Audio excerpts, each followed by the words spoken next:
बिस्मिल्लाहिर्रहमानिर्रहीम। अस्सलामुअलैकुम।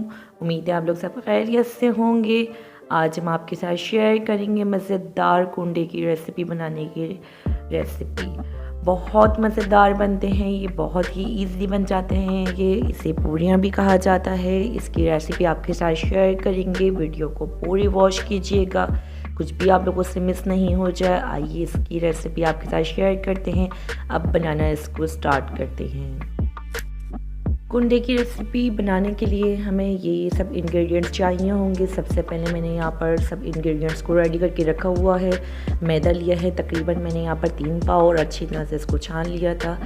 और जो मैं इंग्रेडिएंट्स मज़ीद इसमें और ऐड करूँगी, मैंने जो रेडी करके रखे हुए हैं, यहाँ पर हमने चीनी लिए, बिल्कुल पीस लिए, अच्छी तरह से इसको ग्राइंड कर लिए। 1 प्याली चीनी ग्राइंड कर लिए हमने। और बाकी इसके अलावा मैं इसमें बताऊंगी कि और मज़ीद इसमें हम और क्या ऐड करने के लिए हमने रेडी करके रखा हुआ है। साबुत चीनी लिए हमने, छोटी प्याली हमने 1 प्याली लिए चीनी की, जो कि इसमें साबुत ही ऐड होगी। इससे बहुत क्रंचीपन आता है और बहुत जायकेदार ये रेडी होते हैं। यहाँ हमने सूजी 1 प्याली लिए इसमें ऐड करने के लिए। और इसके साथ जो अब मज़ीद इसमें और हमने ऐड करने के लिए रेडी करके रखा हुआ है सामान, घी लिया है तकरीबन 1 प्याली, इसमें घी को ऐड करेंगे हम। और बाकी इसी के साथ जो हमने रेडी करके रखा हुआ है, ये इलायची पाउडर है, तकरीबन 1 टेबल स्पून इलायची पाउडर रेडी करके मैंने रखा हुआ है। और इसी के साथ जो इंग्रेडिएंट्स मैंने रेडी करके रखे हुए वो भी मज़ीद मैं इसमें ऐड करूँगी। यहाँ मैंने इलायची पाउडर को आटे में ऐड कर दिया है। और इसी के साथ इसमें सूजी भी हम ऐड कर देंगे। सूजी यहाँ पे मैंने भुनी हुई इस्तेमाल की है।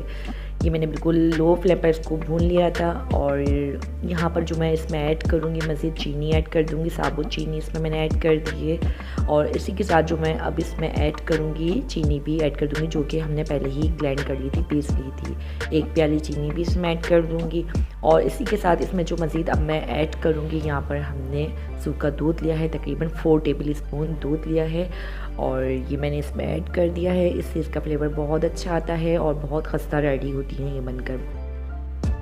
ये ऐड करने के बाद यहाँ पर मैंने सफ़ेद तिल लिए हैं, तकरीबन हाफ़ प्याली तिल लिए हैं मैंने। आप लोग को जितने अपने हिसाब से रखनी हो उससे आप बढ़ा भी सकते हैं थोड़ा बहुत। यहाँ मैंने हाफ़ प्याली तिल लिए हैं, ये ऐड कर दिए हैं इसमें। और इसी के साथ मज़ीद में जो इसमें ऐड करूँगी, पिसा हुआ नारियल भी ऐड करूँगी 1 प्याली। और इससे और अच्छा फ्लेवर इसका बढ़ जाएगा। ये सारे इंग्रेडिएंट्स देखें मैं सब इसमें ही ऐड कर रही हूँ। और यहाँ पर जो अब मैंने घी रेडी करके रखा हुआ था 1 प्याली, ये भी इसमें ही ऐड कर दूँगी मैं। घी बिल्कुल भी कम नहीं इस्तेमाल करना है, पूरा हमने 1 प्याली इसमें ऐड कर देना है। बिल्कुल सारे इंग्रेडिएंट्स को मैंने सारे जो मैंने रेडी करके रखे थे तरतीब से, ये सब मैंने इसमें ऐड कर दिए हैं। और अब मैं अच्छी तरह से इसको मिक्स कर लूँगी इस आटे को, कि सारे जो इंग्रेडिएंट्स इसमें ऐड हुए हैं सब अच्छी तरह से मिक्स हो जाएं। मिक्स करने के साथ इसमें थोड़ा बहुत पानी ऐड करूँगी। आप लोग जिस तरह से हम आटा गूंथते हैं इस तरह से मैं इसको गूंथ दूँगी, लेकिन फ़र्क सिर्फ इतना होगा कि इस आटे को हमने थोड़ा सख्त गूंथना है, बिल्कुल भी पतला नहीं होना चाहिए यह आटा। और मैं आप लोग को जब ये घुन जाएगा तो मैं नेक्स्ट इसका बताऊंगी कि किस तरह से रेडी होना चाहिए। ये आप लोग देख सकते हैं कि इतना सख्त ये हो चुका है पूरा आटा, इसको हमने घून लिया है। अब लेकिन इसमें मुक्की लगानी है, जितनी अच्छी इसमें मुक्की लगी होगी इतना अच्छा ये आटा रेडी होगा। इस मुक्की को मैं लगा रही हूँ। यहाँ देखें मुक्की हमारी इसमें लग चुकी है इस आटे में। और आटा देखें कितना अच्छा बिल्कुल रेडी हो चुका है, बिल्कुल हार्ड है ये। और मैं आप लोग देख सकते हैं कि इसकी मुक्की कितनी अच्छी लगी है इसमें, और आटा भी कितना अच्छा रेडी हुआ है, बिल्कुल भी फटा हुआ आटा नहीं है इसमें। आप लोग देख सकते हैं कि कितना अच्छा ये आटा हमारा रेडी हो चुका है। अब इसको तकरीबन 2 घंटे के लिए हम ऐसे ही रख देंगे कि आटा अच्छी तरह से ठहर जाए और ये रेडी हो जाए। यहाँ देखें 2 घंटे के बाद हम आटे को चेक करेंगे कि कितना अच्छा आटे हमारा ठहरा है। और आप लोग देख सकते हैं कि इसको अब मैं पेड़े की शक्ल में निकाल लूँगी। इस तरह से पेड़े बना लूँगी मैं। आप लोग अपने हिसाब से बड़े पेड़े बनाना चाहें बड़े ले सकते हैं, छोटे बनाना चाहें छोटे ले सकते हैं, जितने बड़े आप लोग बनाना चाहें कर सकते हैं। इसको अब हम बेल लेंगे अच्छी तरह से, बिल्कुल पतली सी हम रोटी की शक्ल में इसको बेल लेंगे। जितनी पतला हम इसको बेलेंगे इतनी अच्छे हमारे कुंडे रेडी होंगे।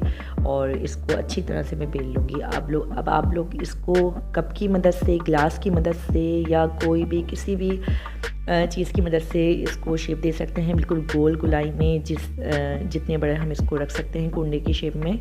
ये देखें, मैं इस तरह से इसको गुलाई की शेप में कुंडे रेडी कर लूँगी, बिल्कुल कट कर लूँगी और इसको एक तरफ प्लेट में मैं रख दूँगी रेडी कर कर। जब सारे कुंडे रेडी हो जाएंगे मैं एक तरफ रख दूँगी और इसी तरह से जो ये आटा बचेगा अब मैं इसको दोबारा से पेड़ा बनाऊंगी और इस तरह से टिकिया रेडी कर दूँगी। देखिए कितनी अच्छी टिकिया इसकी रेडी हुई है और सारी ही मैं इस तरह से रेडी कर लूँगी। दोबारा से मैं पेड़ा बनाऊंगी, इसका जो आटा बच जाएगा और दोबारा से ही मैं इसको बेलूँगी। इसी तरह से जितनी आपको बनानी हो अपने हिसाब से आप लोग इसको रेडी इस तरह से कर सकते हैं, बिल्कुल बारीक पतली पतली सी बेल कर और बना सकते हैं इसको आप लोग। बहुत से लोग इसको मोटा भी बेल लेते हैं तो वो थोड़ी मोटी हो जाती हैं। आप लोग बिल्कुल पतला, बिल्कुल नॉर्मल रखें कि ज़्यादा ना पतला हो कि बिल्कुल ही चिपक जाएंगे या फिर ज़्यादा मोटा नहीं हो। बिल्कुल इस तरह से देखिए, बिल्कुल नॉर्मल रखी है मैंने, सारी बेल ली है। अब इनको हम फ्राई करेंगे और अच्छी तरह से ये रेडी हो चुकी हैं हमारी बिलकर। अब दूसरी तरफ अब हम इसको फ्राई करने के लिए ऑयल को गर्म पर रखेंगे कि अच्छी तरह से ऑयल भी हमारा गर्म हो जाए। जब ऑयल हमारा गर्म हो जाएगा बिल्कुल मीडियम फ्लेम पर इसको फ्राई करेंगे और सारी ही पूरियों को अब हम इसमें ऐड कर देंगे अच्छी तरह से। अच्छा, पूरियाँ इसमें ऐड करने के बाद चिपक भी जाती हैं तो परेशान नहीं होइएगा, वो अलहदा हो जाती हैं। जब फ्राई हो जाती हैं तो वो फिर आप उसको अलहदा कर सकते हैं। यहाँ देखिए सारी पूरियों को मैं इसमें ऐड कर दूँगी और इनको बिल्कुल मीडियम फ्लेम पर फ्राई कर लूँगी। यहाँ ख़याल रखिएगा बिल्कुल तेज़ आंच पर इसको फ्राई नहीं करना है क्योंकि इसलिए बिल्कुल एकदम से ये जल भी जाती हैं और इनका कलर भी बिल्कुल एकदम से चेंज हो जाता है। तो अब हम इसको बिल्कुल मीडियम फ्लेम पर फ्राई करेंगे कि इसका कलर हमें बिल्कुल ब्राउन चाहिए, लाइट ब्राउन सा चाहिए कि कलर इसका थोड़ा सा अच्छा हो। और ये देखें अभी मैं इसको फ्राई होने दूँगी। जब इसका कलर एक तरफ से चेंज हो जाएगा तो मैं दूसरी तरफ से इसको चेंज होने दूँगी कि इसका कलर दूसरी तरफ से भी अच्छी तरह से चेंज हो जाए। अभी मैं इसको अच्छी तरह से फ्राई कर रही हूँ। ये देख सकते हैं आप लोग कितना अच्छा हमारा ये लुक आ रहा है इसका फ्राई करने में। मैं इसका कलर आपको चेक करवाऊँगी करीब से कि कितना अच्छा कलर इसका आएगा। आप लोग देखें कि इसका कलर बिल्कुल चेंज होना स्टार्ट हो गया है और बिल्कुल ब्राउन सा चाहिए मैं इसका कलर कि थोड़ा अच्छा कलर इसका आ जाए। बिल्कुल जब ब्राउन हो जाएंगी तो मैं इनको निकाल लूँगी। अभी मैं इसका कलर आपको चेक करवा दूँगी कितना अच्छा कलर हमारा इसका आया है। और ये देखें अब बिल्कुल रेडी हो चुकी हैं और ये थोड़ी सी फूल भी गई हैं, बहुत अच्छी रेडी होती हैं। अब मैं देखें इनको सब पूरियों को इसमें एक प्लेट में निकाल लूँगी कि ये देखें ये सब रेडी हो चुकी हैं। अब इनका कलर भी अच्छी तरह से चेंज हो चुका था तो मैं सबको निकाल लूँगी। अब मज़ीद में और जो बाकी बची थी वो मैं इसी तरह से सब इसमें रेडी कर लूँगी। मैं आपको चेक करा दी हूँ कि इस कितनी खस्ता और मुलायम भी रेडी होती हैं। देखें कितनी खस्ता रेडी हुई हैं और ऐसी ही बहुत जायकेदार बनी हैं, बहुत टेस्टी बनती हैं ये। आप लोग इसको ज़रूर ट्राई कीजिए बना कर और कमेंट करके लाजमी बताइए कि आज की रेसिपी आप लोगों को मेरी कैसी लगी है। उम्मीद है आप लोग को मेरी रेसिपी ज़रूर पसंद आई होगी। अगर पसंद आई है तो मेरी वीडियो को आगे भी शेयर कीजिए। अगर मेरे चैनल पर आप लोग न्यू हैं तो मेरे चैनल को ज़रूर सब्सक्राइब कीजिए।